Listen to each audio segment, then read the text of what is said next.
This is a quick story about how one simple design change saved a lot of lives.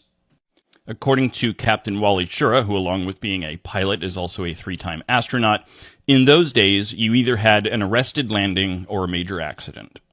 During World War II, the flight deck of an aircraft carrier looked like this, and today they look like that.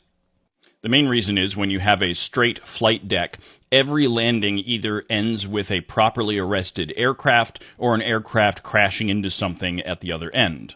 The angled flight deck means that there's never anything stored in front of you, so if you miss your arrest, you can just go around and try again. That's the basics, but the reason this became an issue is because when we started using jet fighters, the higher speeds were creating problems for carrier landings. Because they required higher landing speeds, especially once we started using swept-wing designs, that would give the pilot less time to line up for a proper carrier approach. It would also make it more difficult for the signal officer to pass corrections on to the pilots, and the additional weight of the aircraft made arresting them more difficult and more dangerous.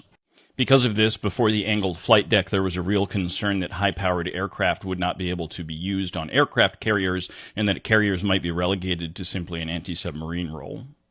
According to the Royal Navy, this particular design came from Captain Dennis R.F. Campbell and a Mr. Lewis Boddington of the Royal Aircraft Establishment.